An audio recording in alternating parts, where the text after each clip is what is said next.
ಗ್ರಾಹಕರ ಸೋಗಿನಲ್ಲಿ ಬಂದು ಚಿನ್ನದ ಸರ ಕದ್ದು ಮಹಿಳೆ ಪರಾರಿಯಾಗಿದ್ದಾಳೆ. ಚಾಮರಾಜನಗರದ ಬಸವೇಶ್ವರ ಜ್ಯುವೆಲರ್ಸ್ನಲ್ಲಿ ಘಟನೆ ನಡೆದಿದ್ದು, ಸಿಸಿಟಿವಿಯಲ್ಲಿ ಖತರ್ನಾಕ್ ಕಳ್ಳಿಯ ಕೈಚಳಕ ಸರಿಯಾಗಿದೆ. ಚಿನ್ನದ ಸರ ಖರೀದಿಸುವ ನೆಪದಲ್ಲಿ ಅಂಗಡಿಗೆ ಎಂಟ್ರಿ ಕೊಟ್ಟ ಮಹಿಳೆ ಮೊಬೈಲ್ನಲ್ಲಿ ಬೇರೆ ಡಿಸೈನ್ಗಳ ಸರ ತೋರಿಸಿ ಅಂಗಡಿಯವರ ಗಮನ ಬೇರೆಡೆ ಸೆಳೆದು ಚಿನ್ನದ ಜೊತೆ ಎಸ್ಕೇಪ್ ಆಗಿದ್ದಾಳೆ. ಖತರ್ನಾಕ್ ಕಳ್ಳಿಯ ಬಂಧನಕ್ಕೆ ಪೊಲೀಸರು ಬಲೆ ಬೀಸಿದ್ದು, ತನಿಖೆ ವೇಳೆ ಪಿರಿಯಾಪಟ್ಟಣದ ಚಿನ್ನದ ಅಂಗಡಿಯಲ್ಲೂ ಕಳ್ಳತನ ಮಾಡಿದ್ದ ಮಹಿಳೆ ವಿಡಿಯೋ ವೈರಲ್ ಆಗಿದೆ.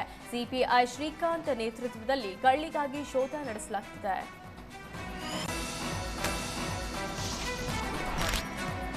ನಗರದಲ್ಲಿ ಬೈಕ್ ಟ್ಯಾಕ್ಸಿ ಬ್ಯಾನ್ ಮಾಡುವಂತೆ ಆಟೋ ಚಾಲಕರು ಸಾರಿಗೆ ಇಲಾಖೆ ಆಯುಕ್ತರಿಗೆ ಮನವಿ ಮಾಡಿದ್ದಾರೆ. ಕಳೆದ ಒಂದು ವಾರದಿಂದ ಮತ್ತೆ ನಗರದಲ್ಲಿ ಬೈಕ್ ಟ್ಯಾಕ್ಸಿ ಶುರುವಾಗಿದೆ.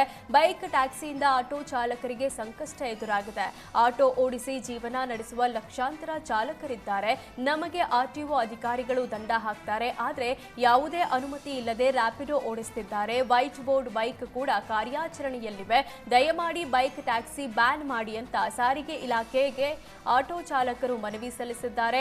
ಬೈಕ್ ಟ್ಯಾಕ್ಸಿ ಮುಂದುವರೆದರೆ ದೊಡ್ಡ ಮಟ್ಟದಲ್ಲಿ ಪ್ರತಿಭಟನೆ ಮಾಡುವುದಾಗಿ ಆಟೋ ಚಾಲಕರ ಸಂಘದ ಅಧ್ಯಕ್ಷ ರಘು ನಾರಾಯಣಗೌಡ ಎಚ್ಚರಿಕೆ ಕೊಟ್ಟಿದ್ದಾರೆ.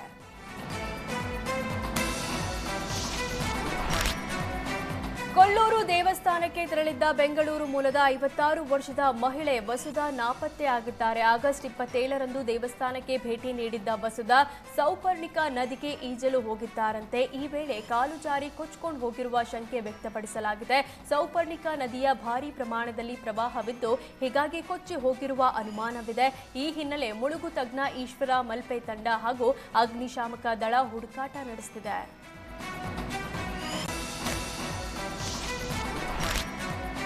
ಕಿಲ್ಲಿಂಗ್ ಸ್ಟಾರ್ ದರ್ಶನ್ ಮತ್ತೊಮ್ಮೆ ಬಳ್ಳಾರಿ ಜೈಲಿಗೆ ಶಿಫ್ಟ್ ಆಗುವ ಸಾಧ್ಯತೆ ಇದೆ. ಬಳ್ಳಾರಿ ಜೈಲಿಗೆ ದರ್ಶನ್ ಶಿಫ್ಟ್ ಮಾಡುವಂತೆ ಕೋರಿ ಪೊಲೀಸರು ಬೆಂಗಳೂರಿನ 64ನೇ ಸೆಷನ್ಸ್ ಕೋರ್ಟ್ಗೆ ಅರ್ಜಿ ಸಲ್ಲಿಸಿದ್ದಾರೆ. ದರ್ಶನ್ ಸೇರಿ 5 ಆರೋಪಿಗಳನ್ನು ಬೇರೆ ಜೈಲಿಗೆ ಶಿಫ್ಟ್ ಮಾಡುವಂತೆ ಅರ್ಜಿ ಸಲ್ಲಿಸಲಾಗಿದೆ. ಇದೇ ವೇಳೆ ದರ್ಶನ್ ಪರ ವಕೀಲರು ಜೈಲಿನಲ್ಲಿ ದರ್ಶನ್ಗೆ ಯಾವುದೇ ಸೌಲಭ್ಯ ಸಿಗ್ತಿಲ್ಲ, ನಿಯಮದಂತೆ ದರ್ಶನ್ಗೆ ಸೌಲಭ್ಯ ನೀಡಲು ಜೈಲಾಧಿಕಾರಿಗಳಿಗೆ ಸೂಚಿಸಿ ದರ್ಶನ್ಗೆ ಬೆಡ್ಶೀಟ್, ದಿಂಬು, ಬಟ್ಟೆ ನೀಡುವಂತೆ ಕೋರ್ಟ್ಗೆ ಅರ್ಜಿ ಸಲ್ಲಿಸಿ ಮನವಿ ಮಾಡಿದ್ದಾರೆ. ಸೆಪ್ಟೆಂಬರ್ 2ಕ್ಕೆ ದರ್ಶನ್ ಬಳ್ಳಾರಿ ಜೈಲಿಗೆ ಶಿಫ್ಟ್ ಮಾಡುವ ಬಗ್ಗೆ ಆದೇಶ ಹೊರಬೀಳಲಿದ್ದು, ಅಂದೇ ದರ್ಶನ್ಗೆ ಜೈಲಿನಲ್ಲಿ ಸೌಲಭ್ಯ ಒದಗಿಸುವ ಅರ್ಜಿಯ ಆದೇಶವು ಹೊರಬೀಳುವ ಸಾಧ್ಯತೆ ಇದೆ. ಸುಪ್ರೀಂ ಕೋರ್ಟ್ನಲ್ಲಿ ಬೇಲ್ ರದ್ದಾದ ಬೆನ್ನಲ್ಲೇ ಪವಿತ್ರ ಗೌಡ ಮತ್ತೊಮ್ಮೆ ಜಾಮೀನು ಕೋರಿ ಅರ್ಜಿ ಸಲ್ಲಿಸಿದ್ದಾರೆ. ಸೆಷನ್ಸ್ ಕೋರ್ಟ್ಗೆ ಪವಿತ್ರ ಗೌಡ ಜಾಮೀನು ಅರ್ಜಿ ಸಲ್ಲಿಸಿದ್ದು, ಎಸ್ಪಿಪಿ ಆಕ್ಷೇಪಣೆ ಸಲ್ಲಿಸಿದ್ದಾರೆ. ಆರೋಪಿ ಪವಿತ್ರ ಗೌಡ ಪರ ಹಿರಿಯ ವಕೀಲ ಬಾಲನ್ ವಾದ ಸಲ್ಲಿಸಿದ್ದು, ಸಿಆರ್ಪಿಸಿ ಅಡಿಯಲ್ಲಿ ಪವಿತ್ರ ಗೌಡ ವಿರುದ್ಧ ಚಾರ್ಜ್ ಶೀಟ್ ಆಗಿದೆ. ಅಸ್ತಿತ್ವ ಇಲ್ಲದ ಕಾನೂನಿನ ಅಡಿ ಆರೋಪಿಯನ್ನ ಜೈಲಿಗೆ ಕಳಿಸಲಾಗಿದೆ. ಪವಿತ್ರ ಗೌಡ ಪರ ವಕೀಲರ ವಾದಕ್ಕೆ ಎಎಸ್ಪಿಪಿ ಸಚಿನ್ ಆಕ್ಷೇಪಣೆ ಸಲ್ಲಿಸಿದ್ದು, ಆರೋಪಿ ಪವಿತ್ರ ಗೌಡ ಜಾಮೀನು ಪಡೆಯಲು ಅರ್ಹರಲ್ಲ ಅಂತ ಪ್ರತಿವಾದ ಮಂಡಿಸಿದ್ದಾರೆ.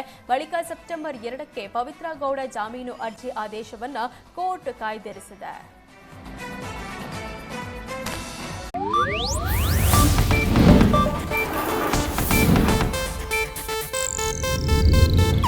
ಇದು ಏಷ್ಯಾನೆಟ್ ನ್ಯೂಸ್ ನೆಟ್ವರ್ಕ್ ಪ್ರಸ್ತುತಿ.